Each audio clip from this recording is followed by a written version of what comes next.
Vamos a ir empezando entonces con el primer coloquio de este año 2026. Tenemos el agrado de contar con el doctor Álvaro Wolfenson Rivas, que es médico psiquiatra de la Universidad de Chile.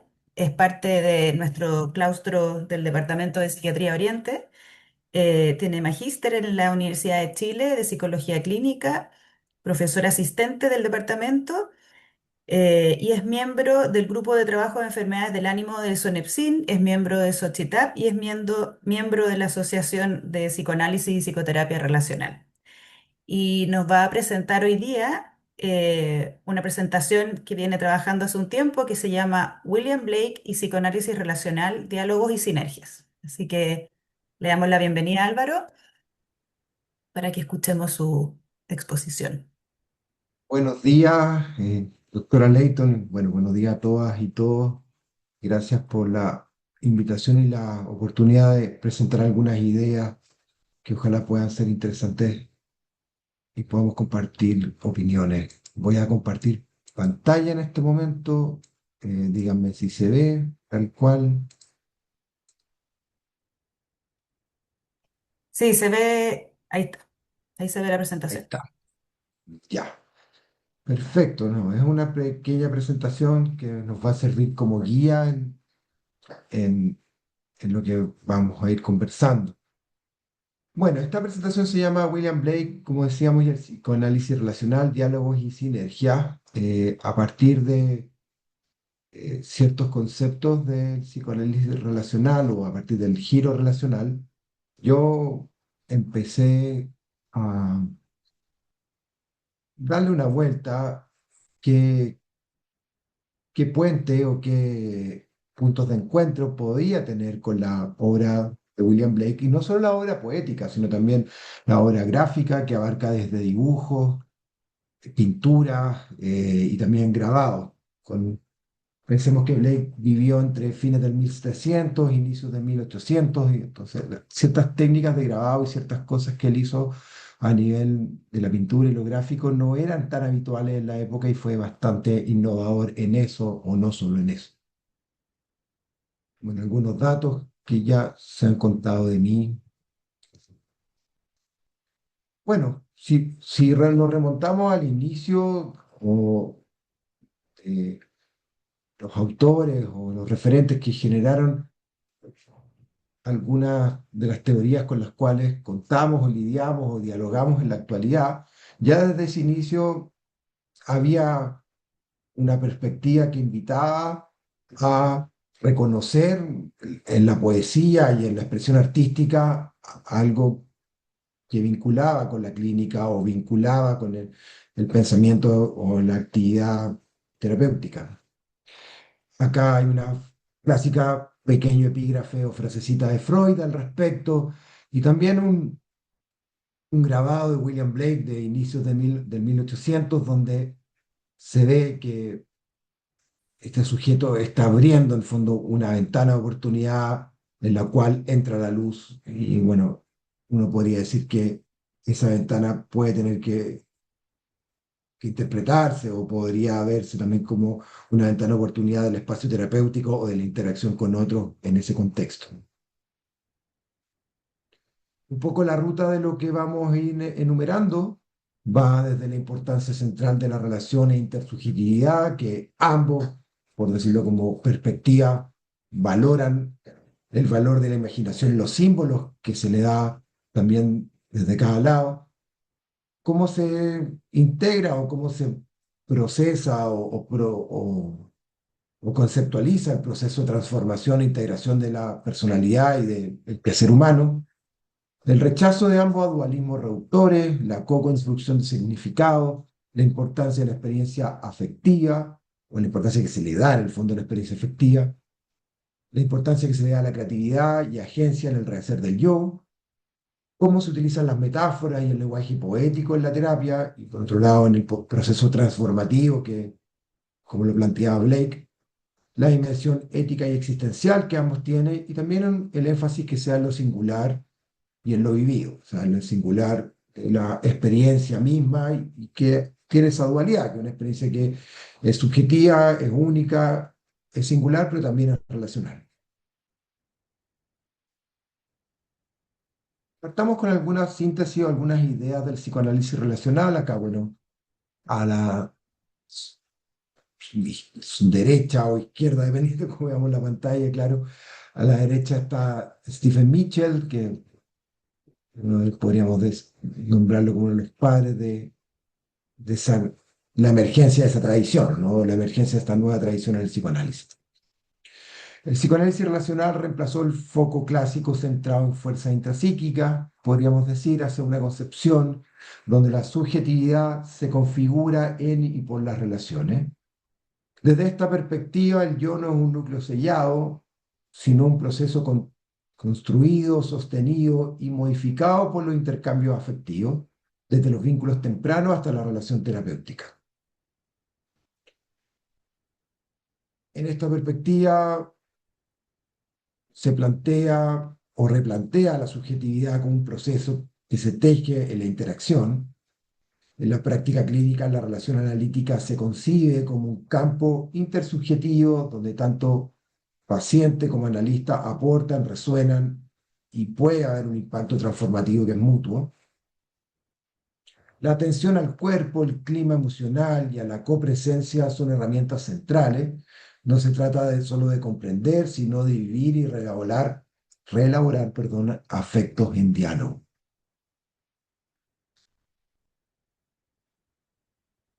En esta perspectiva, el analista ya no es un observador neutro, ni la neutralidad se toma como una virtud absoluta o como un deseo o un ideal absoluto, sino que su participación, sus respuestas emocionales y sus interpretaciones forman parte del campo intersubjetivo donde se co-crea el significado. El cambio terapéutico se produce, según esta teoría, mediante experiencias correctivas, reconocimiento mutuo y la reelaboración de patrones relacionales disfuncionales que repetidamente generarían sufrimiento en personas. Bueno, acá otros referentes, bueno, todos ellos estuvieron ellos tres en Chile en algún momento, ¿no? Probablemente de los que estamos acá alguna vez nos tocó poder escucharlos en primera persona. Yo tuve con la fortuna, gran fortuna, ¿no? Un poco de escucharlos más de alguna vez. Una Donna Orange, Lewis Aaron y Jessica Benjamin.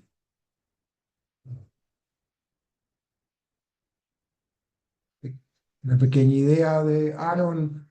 Analista y paciente crean juntos una realidad psíquica, no hay observador neutral. Y en ese sentido, claro, uno podría cuestionar cómo se comprende la empatía, cómo se comprende también el- la co-construcción de ciertas metas y objetivos en el espacio terapéutico y cuáles son los límites también, en el fondo, de cómo se involucra o cómo participa el terapeuta en la misma experiencia.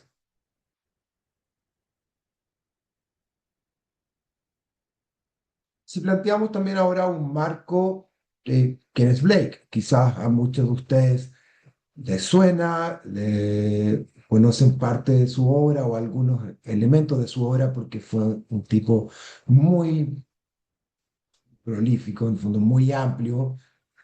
Vivió entre 1757 y 1827 en Londres, poeta, grabador, pintor, pensador, para algunos filósofo, para otros constante cuestionador o un ruido de fondo complejo, concibió el alma como algo que debe forjarse, despertarse o rehacerse mediante la imaginación creativa. Blake no habla de un alma preexistente y fija, sino un proceso activo que él le llama hacer alma, lo cual lo define o lo conceptualiza como algo que implica la reconciliación de opuestos y de abrir nuevas perspectivas. Entonces, estoy pensando el hacer alma como el proceso de diálogo, de relación o de opuesto, al pensarlo así, evidentemente, para muchos se puede venir o acercar la idea eh, de los aspectos, por ejemplo, que se trabajan o que son fundamentales en la teoría de la psicología analítica junguiana.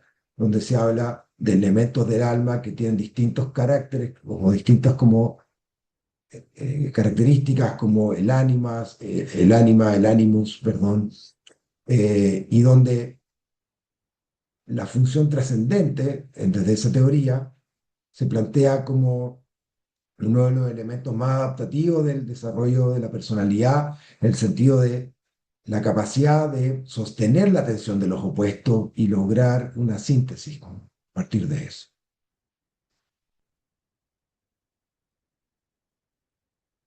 El concepto de puente, que es muy utilizado en Blake, funciona como metáfora y tránsito y enlace. Es una estructura simbólica que permite pensar un estado limitado, inocencia estrecha, percepción literal o alienación, a una conciencia más amplia, visionaria, donde lo sensorial y lo espiritual podría entrelazarse. Sí, Blake constantemente también lleva de alguna manera la experiencia mundana a una experiencia que se vincularía o tendría una tendencia hacia algo más trascendente. Para Blake, la imaginación es vehículo de conocimiento, de liberación. Rehacer el alma supone una labor simbólica, estética y con una ética de parte. Si vemos ya este grabado de Blake, que es de inicios de a mediados de 1800, perdón, este es un grabado que tiene ciertas características clásica de las técnicas de grabado, que es algo que es replicable, pero en el cual él también intervenía sobre cada pieza. Entonces hacía que cada pieza fuera, o cada obra en el fondo fuera irrepetible. De ahí una construcción ahí que también implica elementos que son relacionales. Cada figura en su obra nunca está sola, siempre está vinculada con fuerzas de la naturaleza, con otros personajes entre sí, con aspectos que nos generan ciertas preguntas o que nos generan como determinada como impulso o dirección hacia interrogantes que pueden tener que ver con el misticismo o pueden tener que ver con aspectos integrativos de la personalidad. Y en ese sentido, por ejemplo, si vemos esta rueda, que puede ser como de seda, de humo, de energía, y cómo distintos elementos están figurando interconectadamente en relación a ese elemento central.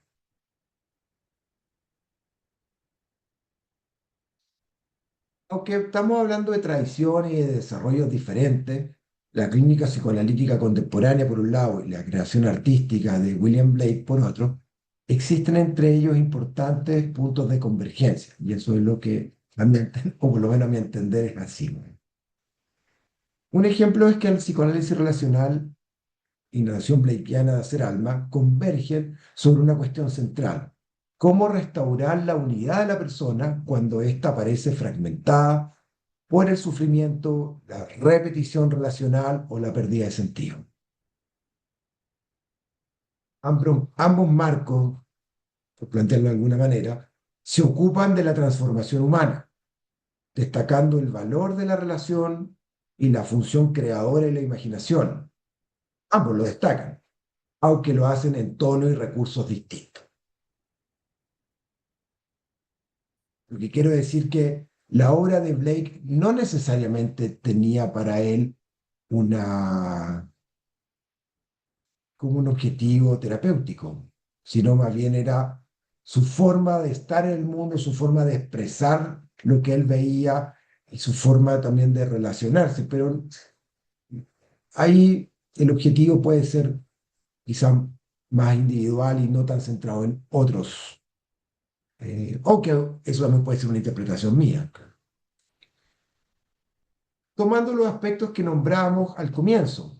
Primero, la importancia central de la relación e intersubjetividad. En ambos contextos, la vida psíquica se configura en el entretejido de relaciones con otro significativo. En el psicoanálisis relacional, la relación terapéutica constituye el espacio donde ocurre el proceso transformativo o la oportunidad para. Y en la poesía de Blake aparecen diálogos simbólicos que reconfiguran la identidad y la perspectiva del sujeto. Por ejemplo, acá hay también un grabado de inicios del 1800 y un pequeño poema de él. Bueno, lo puse en inglés y en español, la traducción es mía, no sé si la traducción, traducir un poema no siempre es tan fácil. Eh, Quizás lo traduje de manera un poco literal, pero dice, ver un mundo en un grano de arena y un cielo en una flor silvestre, sostener el infinito en la palma de la mano y la eternidad en una hora. O sea, en la poesía de Blake, tanto lo individual como colectivo, lo infinito como la experiencia más acotada, se entremezclan y pierden los límites. Y acá también podríamos decir que hay un cuestionamiento a la noción de sujeto y objeto. Ujú. Y por otro lado, en el psicoanálisis relacional, si se plantea que como el campo transformativo o como o la relación terapéutica y lo que pasa ahí, que puede ser desde un impasse, un enactment o cualquier situación que desde otra perspectiva podría considerarse algo que complejiza, cristaliza, bloquea el cambio terapéutico, se ve más bien como una oportunidad de cambio o una nueva perspectiva o una ventana de oportunidad a algo a trabajar a partir de eso.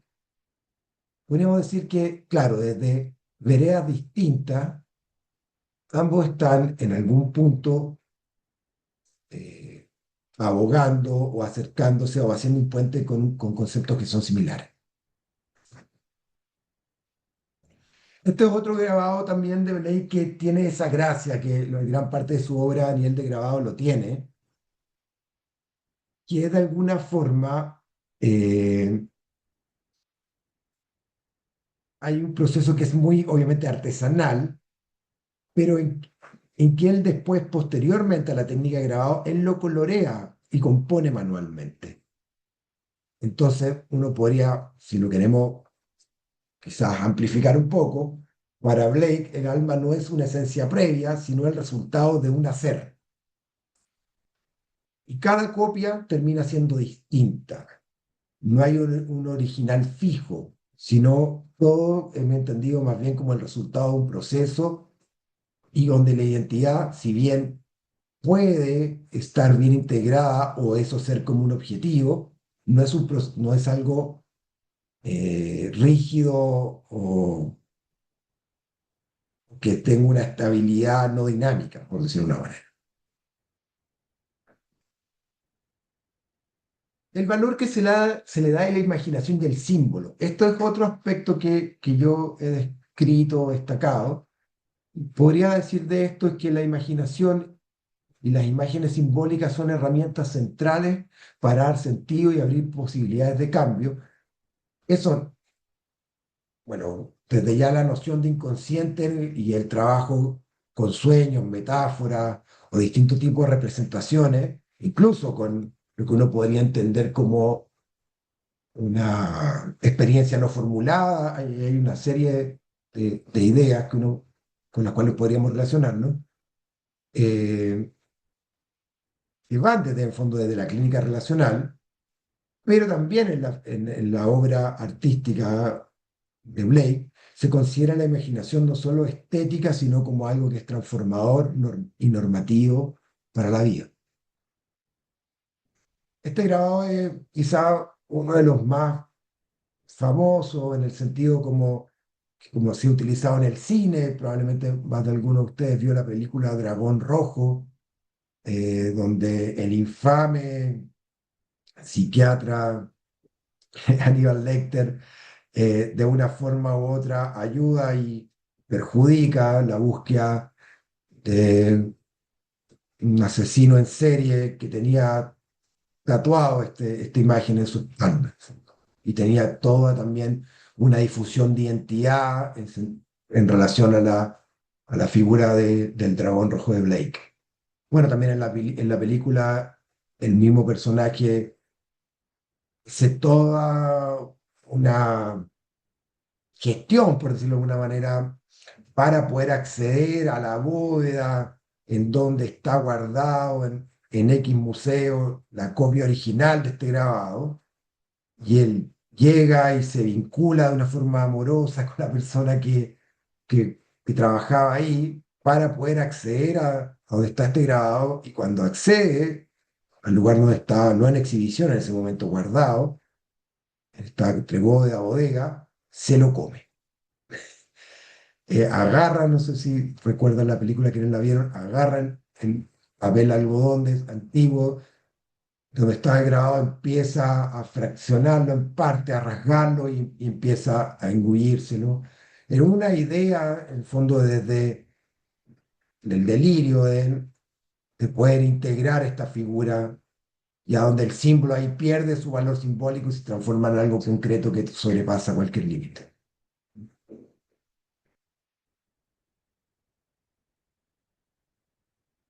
Otro aspecto o punto que yo he descrito, que he visto de diálogo entre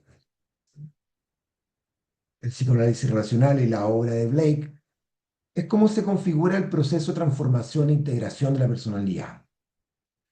Ambas tradiciones enfatizan la reparación de fragmentaciones internas y la recomposición de la continuidad psíquica. El cambio terapéutico se concibe como un proceso gradual, relacional, no como una mera supresión sintomática o la clarificación de ciertas ideas o patrones. La metáfora del puente es un elemento muy presente en la obra de Blake, que se utiliza como símbolo de tránsito, conexión y sostén entre estados separados.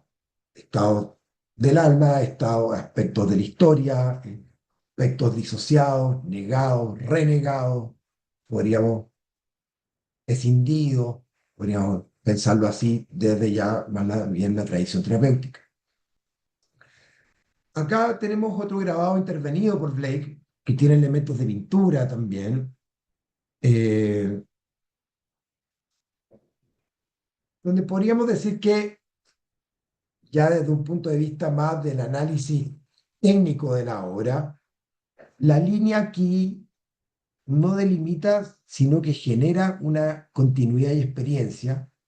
Uno podría decir que la línea, incluso de este puente, que es como un puente escalera, eh, en donde hay estos cuerpos elongados que están como en tránsito, donde se ve algo que está en movimiento, algo que es dinámico. No sé si vendrán danzando, cantando o conversando, dialogando, pero hay algo que es profundamente relacional. Ninguno de las figuras o personajes que están en esta imagen tiene una experiencia está ajena a los otros en el fondo. Todo está como en movimiento y en diálogo.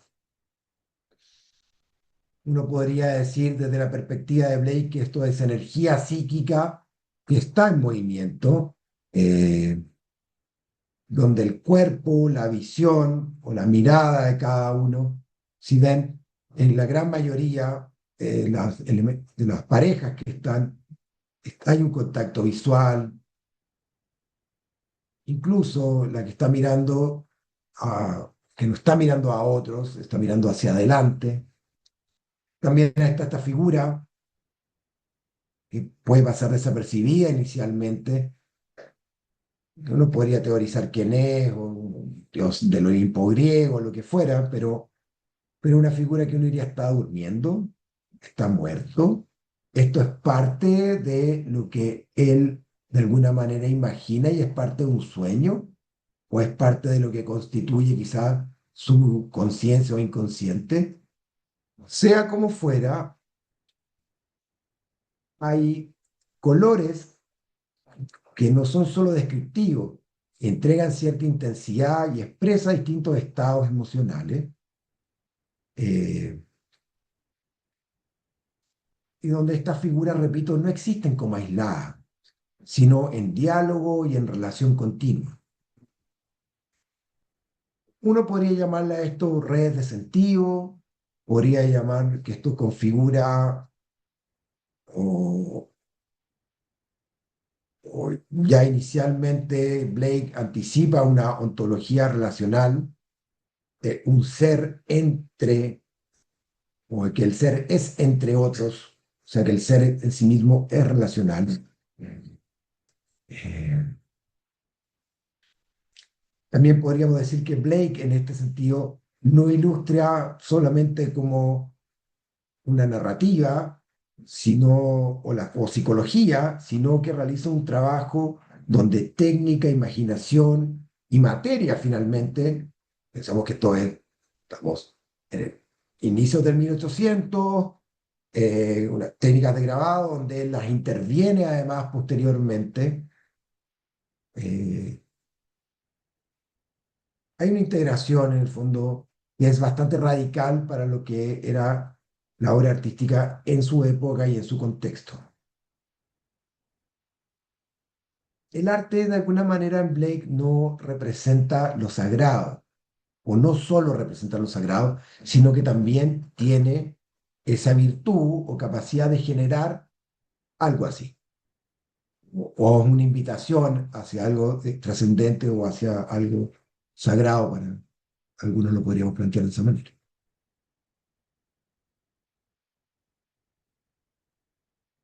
Otro aspecto que yo he visto que puede ser común o que puede haber cierto diálogo es el rechazo de dualismos reductores. Tanto en la obra de Blake, tanto en su obra poética como en su obra gráfica, en la pintura, se cuestionan las dicotomías rígidas como mente-cuerpo, razón-imaginación, individuo-relación, ya que, como hemos visto, todo está en relación. No hay un individuo que esté aislado y si está aislado buscando la relación con el fondo.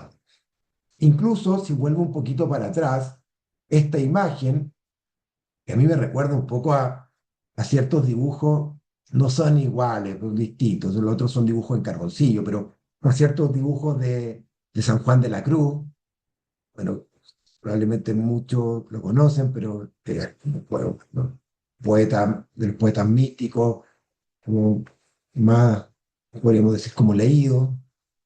eh, Y claro, en el encuentro de él o en la experiencia con la divinidad, que es una experiencia bastante, desde su propio relato, como desestructurante en el fondo y de una pérdida de su individualidad, eh,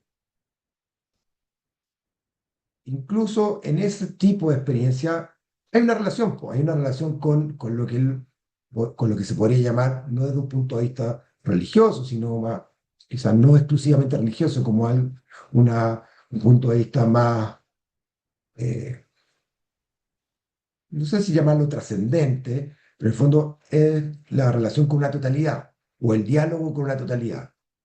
Y eso es un poco también lo que transmite para mí esta imagen, donde está este hombre arrodillado, que uno podría pensar que es algún tipo de rey, algún tipo de dios, o algún tipo de campesino, o algún tipo de hombre que viene saliendo de los baños turcos, da lo mismo, pero él se encuentra en un momento de soledad, pero también en conexión o en dirección, buscando quizá alivio o respuesta o agradeciendo, no lo sé, uno puede tomar esta imagen de distintas maneras, con un elemento que podríamos nombrar como el sol o podríamos nombrar como la luna o ninguno de los anteriores, sino más bien algo que remite a una totalidad más trascendente.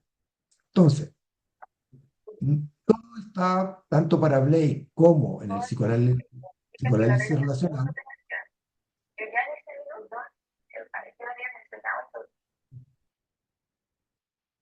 de alguna manera puesto en la relación. Se favorecen a sí mismos, o por lo mismo, modelos integradores que reconocen la complejidad y multiplicidad de niveles experienciales. En este otro grabado de Blake se ve una figura que probablemente remite como a la mitología del sol, en el fondo, no sé si qué figura específicamente es. Uno podría decir que sea el padre de los dioses o es Zeus o cuál.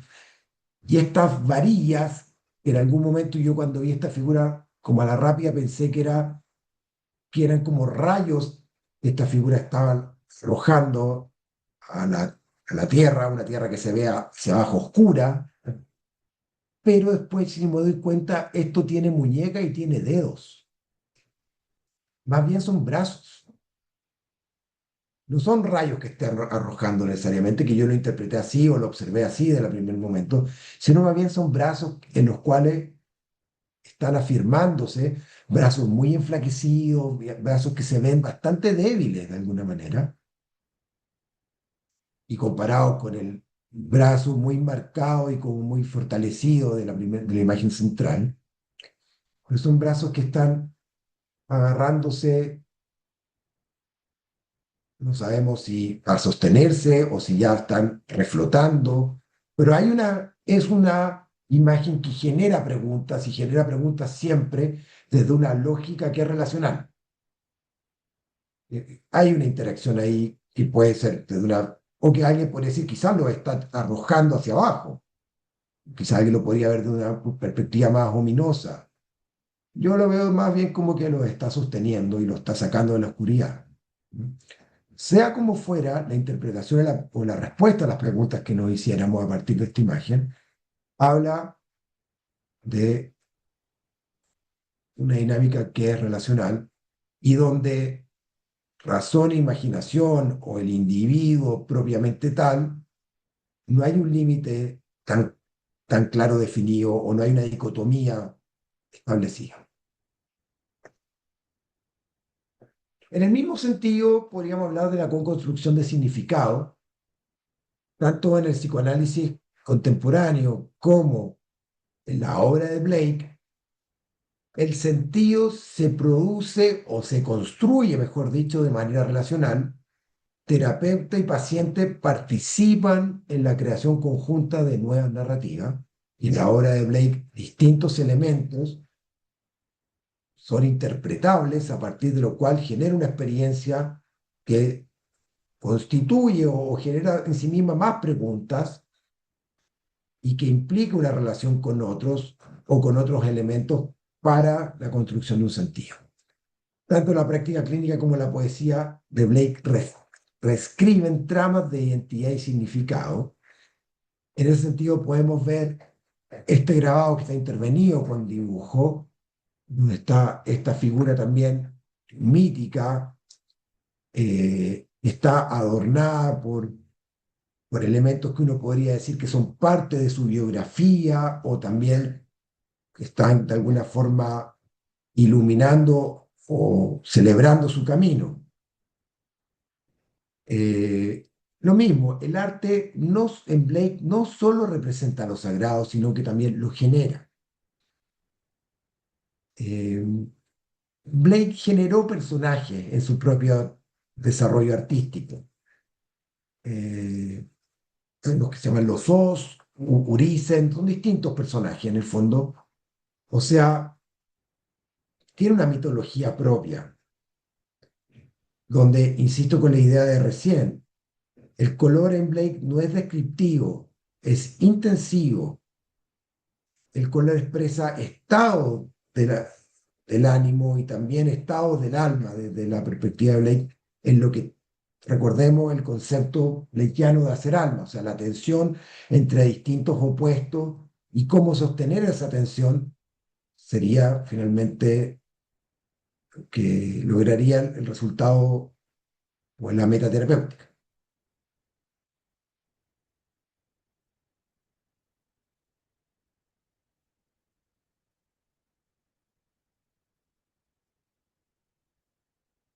Dime quién igual quieren hartas preguntas. Yo no sé bien, por ejemplo, si las figuras que están a la izquierda son más bien un, un padre y una hija, o es una pareja mirando a su hijo. Hay una danza en la cual todas las figuras que están bailando están visualmente conectadas. y donde la pareja que está a la izquierda también está mirando esto y también está mirando esta como especie de invitación de este personaje que está entre ellos y los que bailan. ¿Mm? Como ven, en Blake la línea no delimita, no corta la imagen, sino que genera movimiento y dinamismo.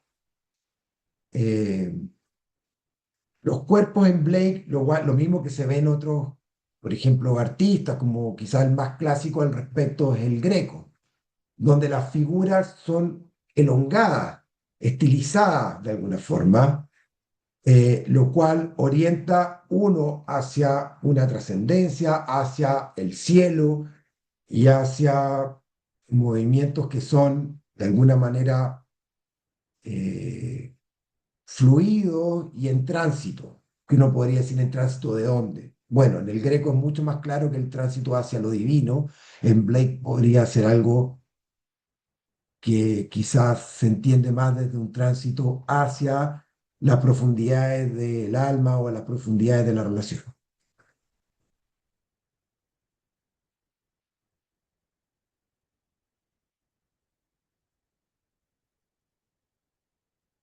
En ambos mundos, desde el psicoanálisis relacional y también, en fondo, la obra artística de Blake, se da una gran importancia a la experiencia afectiva y a la corporalidad. O sea, la corporalidad en el psicoanálisis relacional no es lo central comparado con otras perspectivas terapéuticas como la psicoterapia experiencial o lo mismo la, bi- la bioenergética y hay un largo etcétera. Eh, pero comparado con el psicoanálisis clásico, sí, toma un protagonismo distinto. El trabajo terapéutico implica vivencias emocionales y anclajes corporales, además de un análisis verbal. Si hay una gran atención a matices afectivos, el clima emocional, o sea, se habla de esos puntos de análisis en el contexto de una sesión terapéutica, gestualidad y sensaciones como fuente de información terapéutica. Si pensamos ya desde el análisis clásico, diván, sujeto mirando una dirección, analista sentado en diagonal hacia atrás del paciente, hay una serie de matices afectivos, gestualidad que no eran percibidos en ambas direcciones. Yo entiendo el encuadre clásico de buscar un espacio que es regresivo y a partir de eso permitir la manifestación de determinados patrones o elementos que se puedan asociar, eh, que su interpretación o de alguna manera su asociación permita llegar a puntos que tengan a mediano o largo plazo un impacto terapéutico. Eh, Pero el psicoanálisis contemporáneo, pensando que es una experiencia cara a cara, y lo mismo que en la obra de Blake, tanto la gestualidad, las figuras tienen un tono emocional, transmiten un clima afectivo, no son figuras neutras. Podremos hacernos preguntas si esto es una fiesta, si es un cumpleaños, si es un matrimonio, si estos son dioses o son figuras de cierta época o dentro de la mitología blakeiana. Pero cada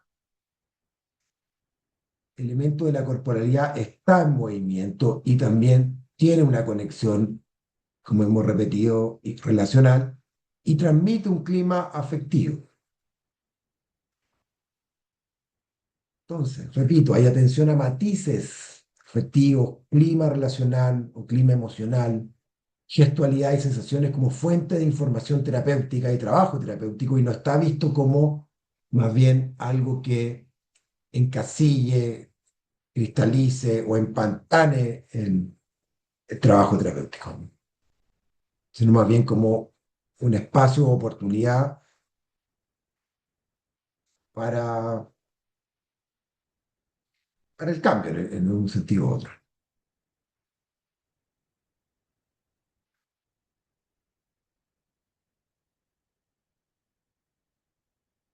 Bueno, este grabado a mí también me produce y probablemente podríamos tener distintos tipos de interpretaciones, ¿no? Bueno, una obra de arte para muchos bien lograda es una obra que genera más preguntas que respuestas, en el fondo. Entonces, yo podría decir, ella lo está salvando, ella se está despidiendo, ella es un él, o sea, de su mismo tipo, y morirán ahí en las llamas. Es parte de su imaginación, es parte de su deseo, es parte del símbolo de con quien él se está comunicando en ese momento. Ese es un momento, evidentemente, donde el color toma cierto protagonismo y cierto protagonismo de intensidad y genera cierto determinada dinámica emocional, en el fondo, que es intensa. Yo tengo la impresión de que, no sé por qué me imagino como a Nerón, una figura así, y que se da cuenta o muy tardíamente de sus errores, de sus pecados, de sus decisiones, de su imprudencia, se encuentra solo, se está todo quemando y de alguna manera, yo no sé si pide clemencia o pide perdón, pero se contacta con otros, con un otro que para mí en la figura es más bien un símbolo que vuela y que lo intenta consolar, pero si ven las llamas ya lo están tocando.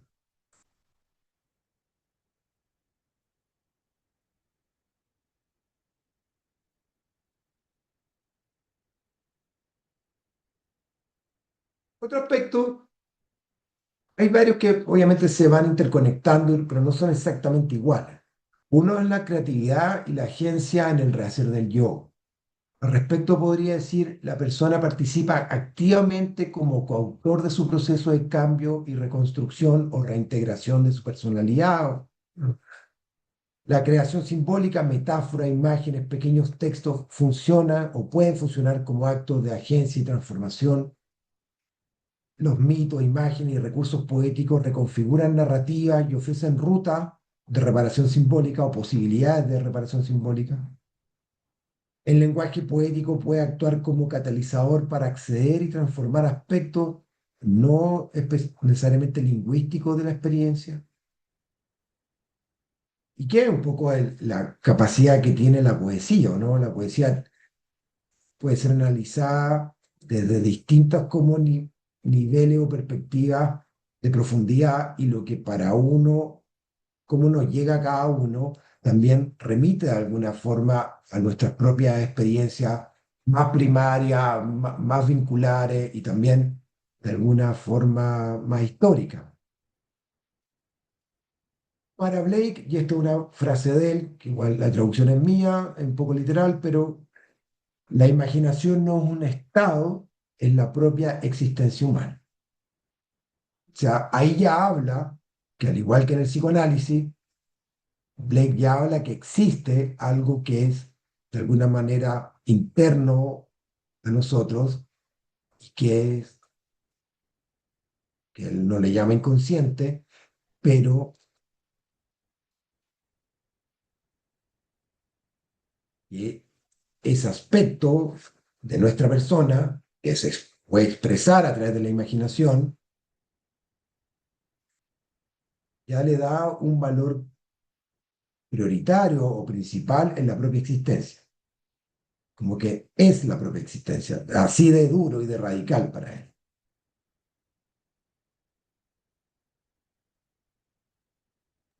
¿Aló? Y analiza. Ah, perdón.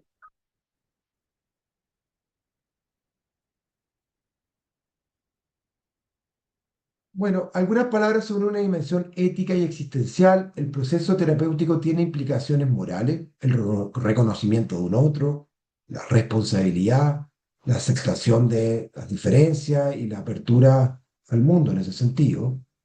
Y yo podría agregarle un par de cosas más que tiene que ver con el reconocimiento del otro, que es como el reconocimiento de la autonomía e individualidad. Rehacer la vida interior conecta con cuestiones de sentido, deber y orientación. Y acá una pequeña idea de Blake al respecto. El hombre fue hecho para gozo y aflicción, y cuando comprendemos bien esto, caminamos seguros por el mundo. Gozo y aflicción están finamente tejidos, una vestidura para el alma divina. Bajo cada pena y cada congoja corre un gozo con hilo de seda. Ya, alguien podría simplificarlo, bueno, es la vida de dulce y agraz, y de alguna manera también cómo uno interpreta o tiene cierta capacidad de resiliencia o cómo integra ciertas experiencias también implica o puede determinarse o depender de las propias experiencias anteriores que uno ha tenido y también del contexto cultural, la edad y una serie de factores. Porque también es fácil con todas estas ideas poder llegar como una lógica un poco de la fantasía o la imagen del gurú, ¿no? Como, el señor Blake es un gurú que nos muestra el camino hacia una vida más plena y profunda, o la terapia nos hace ser, hay una frase que a mí me quiere un poco de tirria, pero que es muy usada en la actualidad como la mejor versión de uno, o voy a ir donde este terapeuta que quien me va a mostrar en el fondo cómo vivir una vida más plena. Todas esas como hipertrofias yoicas o amplificaciones de la capacidad en el espacio terapéutico son aspectos que están en riesgo y fácilmente tomando estas perspectivas, esto no es un problema único de esto, sino de cualquier dinámica que tenga alguna profundidad o que se pueda generar alguna simetría en la experiencia, son riesgos éticos en los cuales uno podría, y cualquiera, caer fácilmente en, ok, yo le voy a decir cómo usted tiene que vivir su vida y cómo usted va a tener que integrar su personalidad o su historia. No es eso, no es eso. Porque ahí más bien estarían puestos en juego los propios deseos y conflictos de uno y abandonando a quien está al frente, a quien está viendo ahí, ¿no?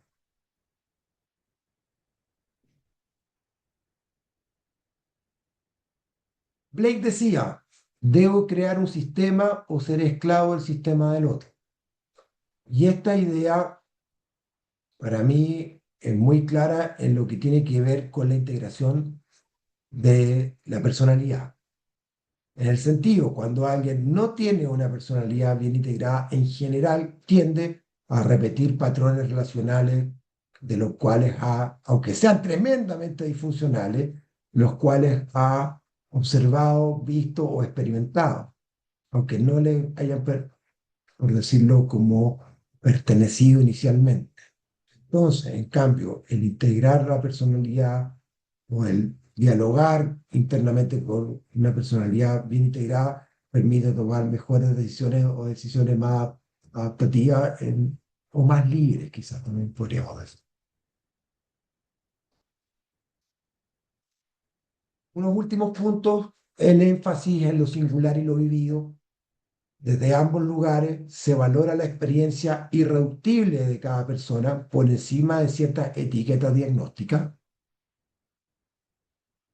No es que los diagnósticos se nieguen desde la perspectiva relacional, pero son diagnósticos más bien de trabajo, son diagnósticos más bien que orientan, son diagnósticos más bien que sintetizan ciertos aspectos de lo que ocurre en la persona, pero no son deseablemente como etiquetas definitorias en ningún sentido. La atención cuidadosa a los contextos culturales, históricos y geográficos que constituyen la singularidad. Y en ese sentido, para muchos, por ejemplo, la emergencia del psicoanálisis relacional como una nueva tradición terapéutica tuvo su surgimiento a partir de ciertos cambios culturales. Y estos, unos cambios culturales importantes en ese sentido es eh, la emergencia del feminismo. Probablemente si no hubiera cierta olas de feminismo que fueron movilizando, bueno, desde el voto femenino hasta un montón de otros aspectos, eh, ciertos giros relacionales no se habrían dado en el mundo actual. Y en ese sentido, a mí me resuena este otro grabado de Blake, donde sale una mujer encadenada, otra que llora, pero está encadenada como en el mar, pero la está agarrando una ola. Entonces yo no sé si esa ola la logrará liberar, o solo la azotará contra la roca, o habrá un poco de cada uno de esos en determinado momento.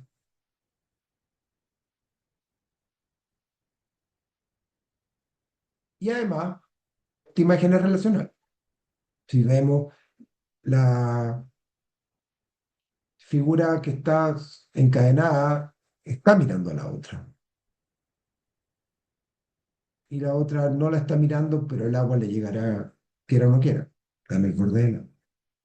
Por lo menos yo imagino eso.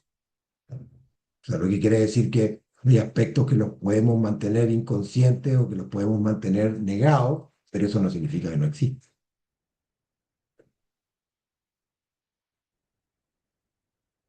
Quiero compartir algunas conclusiones. Esto evidentemente lo que les he presentado es una pequeña síntesis de hartos puntos. Eh, Ojalá que me haya podido ir expresando y explicando de buena forma.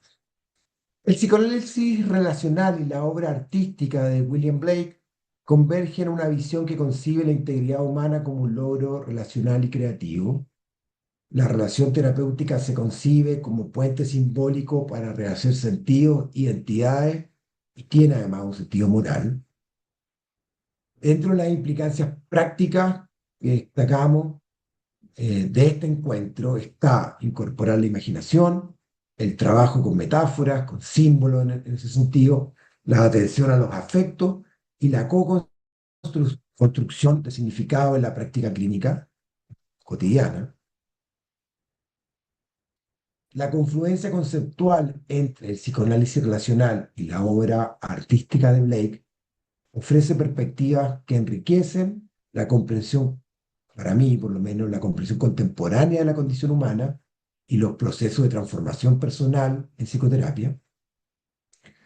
Por un lado, sugiere que la sanación psíquica no puede reducirse a un proceso técnico de resolución de ciertos síntomas, o solo a eso, en el fondo, eso, reducirse a, sino que implica necesariamente una dimensión relacional y potencialmente trascendente.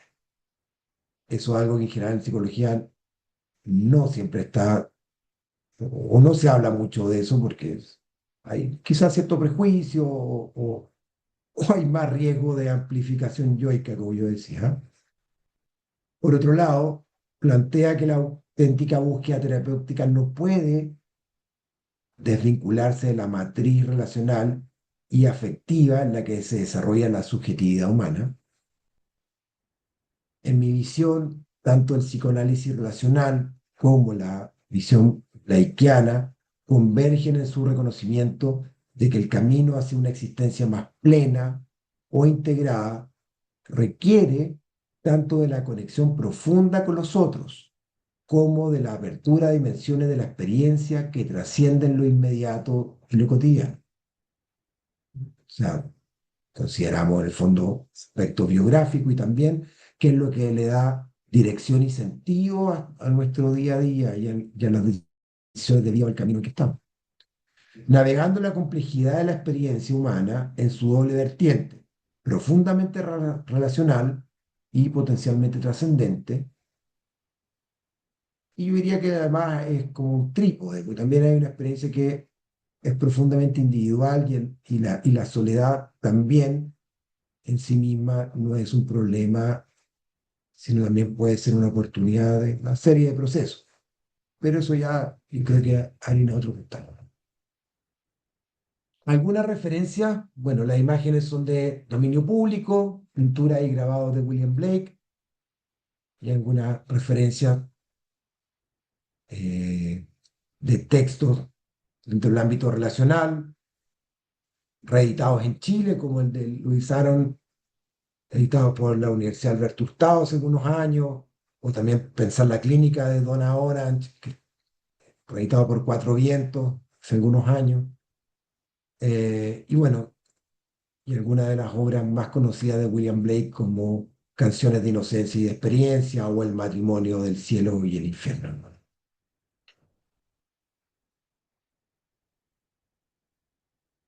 Eso quería contarles hoy día. Agradezco mucho su presencia y su atención. Si hay preguntas o comentarios, los escucho. Muchas gracias. Muchas gracias, Álvaro.